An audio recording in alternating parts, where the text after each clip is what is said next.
हरि का मतलब ईश्वर, हम तो ईश्वर की औलाद होगी तो बाकी लोग क्या शैतान की औलाद है।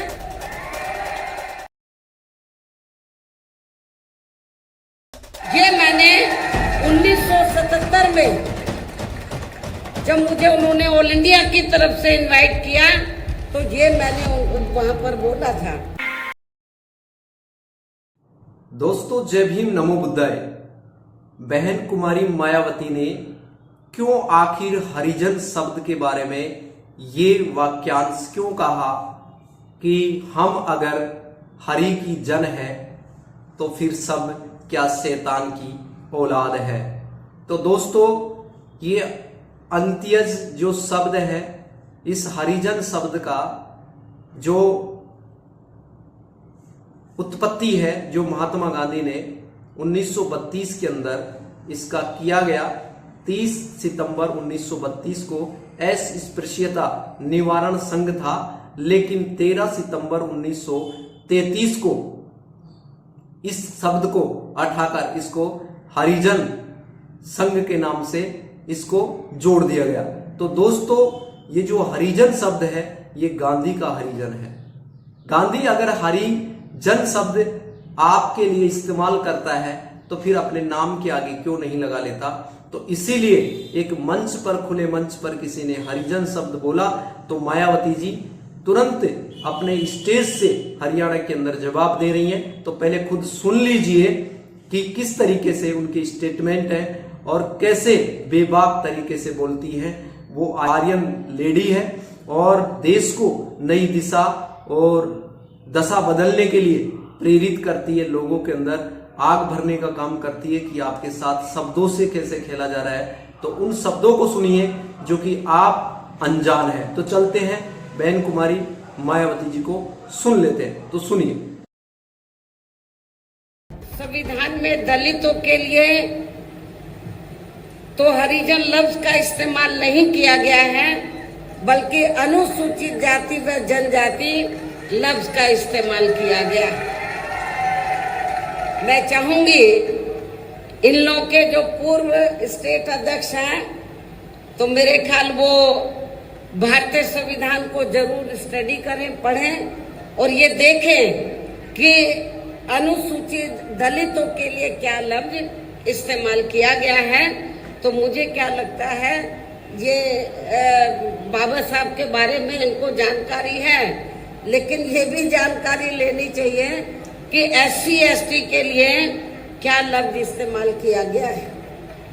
क्योंकि मुझे याद है सन 1977 में जब मैं वकालत की पढ़ाई कर रही थी, LLB फर्स्ट ईयर की स्टूडेंट थी, दिल्ली यूनिवर्सिटी से पढ़ रही थी। 1977 में जनता पार्टी की सरकार बनी और इन्होंने वोट क्या कह के लिया था कि हम स्वर्गीय श्री बाबू जगजीवन राम जी को देश का प्रधानमंत्री बनाएंगे, जिसको कांग्रेस ने नहीं बनाया। कांग्रेस ने भी नहीं बनाया जिनको, और जनता पार्टी ने भी नहीं बनाया 77 में। तो दलित वर्ग के लोग, अनुसूचित जाति जनजाति वर्ग के लोग पूरे देश में बहुत नाराज थे, खफा थे।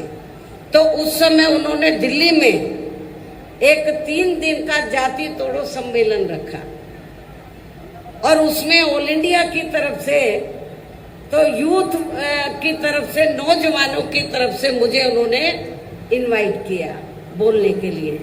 और जब मैं उस सम्मेलन में बोलने के लिए गई तो वहां पर जितने भी जनता पार्टी के नेता थे तो वो बार बार हरिजन हरिजन इस्तेमाल कर रहे थे। तो मैंने उनको कहा कि एक तरफ तो आप जाति तोड़ने की बात कर रहे हैं और दूसरी तरफ आप हरिजन कह रहे हैं। यदि हम इसको पॉजिटिव सेंस में लें तो हम तो हरि का मतलब ईश्वर, हम तो ईश्वर की औलाद होगी तो बाकी लोग क्या शैतान की औलाद है। ये मैंने 1977 में जब मुझे उन्होंने ऑल इंडिया की तरफ से इनवाइट किया तो ये मैंने वहां पर बोला था। तो उधर ही जो जनता पार्टी के जो नेतागण लोग थे उन्होंने माफी मांगी और कहा कि मैंने बोला कि आपको सरकार संविधान से चलती है और संविधान के हिसाब से आप लोगों को जो वीकर सेक्शन के लोग हैं तो उनको अनुसूचित जाति जनजाति और अन्य पिछड़ा वर्ग बोलना चाहिए, तो ये ज्यादा बेहतर होगा। उनको रियलाइज करना पड़ा और ये कहना पड़ा कि बहन जी जो बोल रही है वो सही बोल रही है। और चौधरी देवीलाल जी दोस्तों सीधे चंडीगढ़ गए और फिर एक नया कानून बनाने का काम किया कि जब भी किसी हरिजन महिला को चमार की बेटी को बच्चा पैदा होगा उसको जापे के अवसर पे 5100 रुपए खुराक के दिए जाएंगे। कितना बड़ा कानून चौ साहब ने बनाया था। आज वो 5100 न रह करके लाखों में दोस्तों पहुंच चुके हैं। तो इस तरह के कई कार्य चौधरी देवीलाल जी ने दोस्तों किए।